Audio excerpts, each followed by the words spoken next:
RCR, la red que comunica y une al Perú. Ya tenemos el contacto con Julio Failot. Julio, buen día, qué gusto saludarte. Sí, te decía que el sur es un lugar complejo, amerita tener una idea de lo que está sucediendo, el contexto en la cual se han desarrollado las elecciones, ¿no? Un contexto de mucha desconfianza, un contexto de mucha frustración, justamente por todo el fracaso del gobierno de Pedro Castillo, ¿no? Entonces, el sur, por ejemplo, ha sido uno de los regiones, por decirlo de alguna manera, que ha colocado a presidentes de la República que consideraba como factores de cambio, ¿no? En el 90 eligió a Fujimori frente a Vargas Llosa, recordarás, lo mismo hizo con Toledo, con Ollantumala.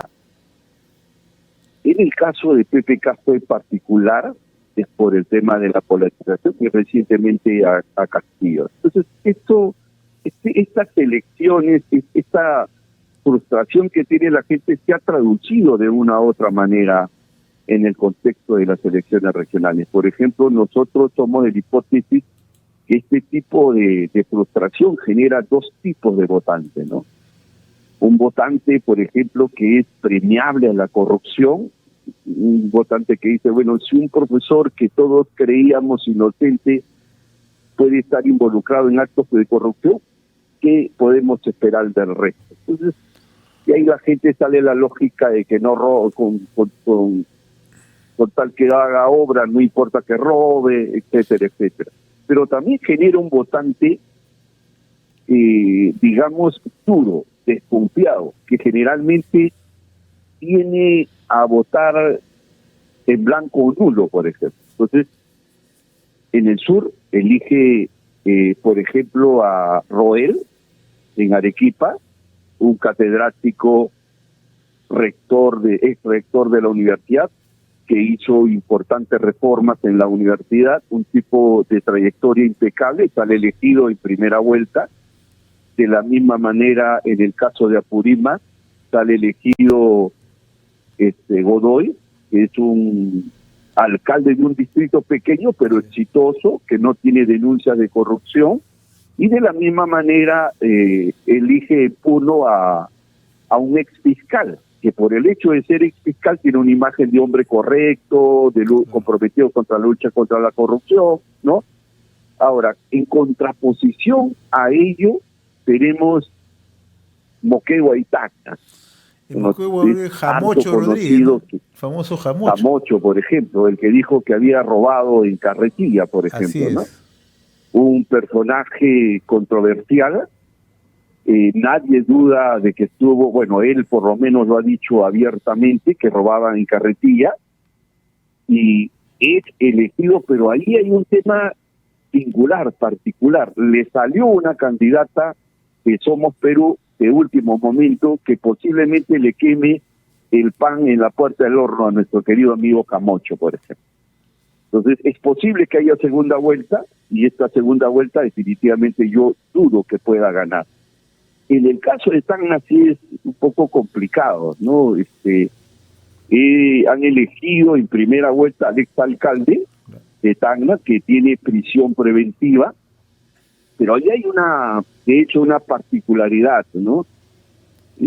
Juega mejor sus fichas, pero ahí obviamente termina siendo favoreciendo por ese sector laxo, por ese sector premiable a favor de que no importa que robe con tal que haga algo, ¿no? Entonces, ese es básicamente un balance.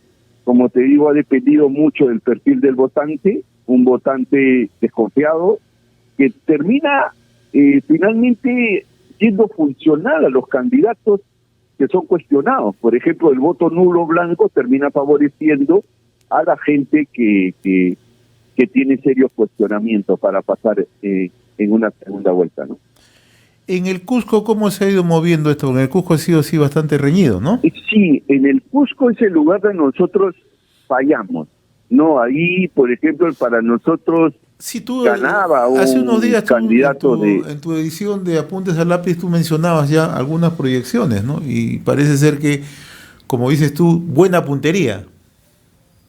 Sí, exactamente. Ahí, por ejemplo, ganó un candidato que nosotros no lo teníamos previsto. Para nosotros era Boris Mujica. A mí me da la impresión que el tema nacional termina perjudicando a Boris Mujica, quien a semanas tenía una ligera, ¿cómo se llama?, favoritismo, ¿no? Bueno, sale elegido un candidato que curiosamente es seriamente cuestionado, con una campaña millonaria que nadie sabe de dónde proviene, pero bueno, lamentablemente las cosas están como están, ¿no? Es producto, como te digo, de esta desconfianza generalizada donde nadie cree en nadie, ¿no? Y de hecho hay muchísima gente que aprovecha eso. Si tuviéramos que darle una lectura rápida, Julio, el presidente Castillo, como algunos analistas empiezan a decir, ¿puede sentirse tranquilo con estas elecciones en su bolsón, en el sur, o se mueve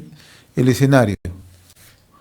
Mira, en realidad las elecciones regionales tienen una dinámica propia, que no necesariamente responden a la dinámica nacional, tiene su propia particularidad. La gente no necesariamente vota por alguien de izquierda, que se supone es donde tiene un nivel de control, pero sí ha tenido efectos determinantes el comportamiento del presidente de la República, ¿no? Que sí efectivamente ha afectado tremendamente a muchos candidatos que tenían trayectorias impecables y que era de una u otra manera gente de izquierda, como es el caso de Marco Limache del Frente Esperanza, ¿no? Un candidato impecable, con buenas propuestas, y digamos el mejor candidato, pero que termina en cuarto lugar. Entonces, y esto de hecho tiene ese efecto de los errores de Pedro Castillo, la desconfianza, etcétera, etcétera. Entonces vamos a estar expectantes a cómo se mueve el tablero, no solamente en el sur del país, sino en otros puntos del territorio nacional, ¿no? En el caso tú mencionabas, y yo quiero con esto finalizar, de dos personajes, ¿no? El caso de Jaime Rodríguez y el caso de Luis Torres Robledo, ¿no? O sea, ¿cuál crees tú que sea el principal factor para que se haya inclinado de una u otra manera una votación como esta, ¿no? Jaime Rodríguez va a segunda vuelta y probablemente Luis Torres sea el gobernador regional, ¿no? Pero ¿qué factores pesan aquí? Mira, yo como te digo, la actitud, la desconfianza que muchas veces dice, ¿sabes qué? Acá todos roban, ¿no? Más vale ladrón conocido que ladrón por conocer. Eso pesa fundamentalmente, ¿no? Si no, no nos explicaríamos de las razones por las cuales la gente se inclina hacia determinado. Es un candidato que tiene muchas limitaciones, es un candidato que tiene problemas con la justicia, ¿no?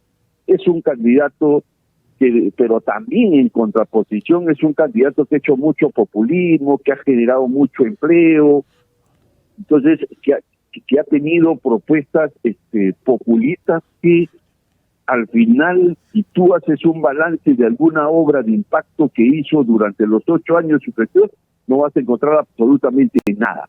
Pero sin embargo, le dio chamba a la gente, ¿no? Y eso la gente, de hecho, lo valora, ¿no? Frente al fracaso del gobierno de izquierda de Tenón Cueva, por ejemplo, ¿no? Un gobierno que la gente tuvo muchísima expectativa y termina finalmente en un fracaso total. Una persona que aparentaba una trayectoria impecable termina involucrado en una serie de actos de corrupción, ¿no? Entonces, esto de hecho tiene mucho efecto sobre el votante, ¿no? El votante que puede creer en una persona de trayectoria limpia, impecable, pero que terminan fallándole, ¿no? Muy bien, mi querido Julio, vamos a seguir conversando más adelante ya con resultados mucho más claros. Segunda vuelta en varias regiones, donde también para ver cómo se va a mover, ¿no?, el escenario político en los próximos días. Un fuerte abrazo como siempre. Gracias. Muchísimas gracias, José, y un fuerte abrazo y hasta la próxima oportunidad. Hasta la próxima. RCR, la red que comunica y une al Perú.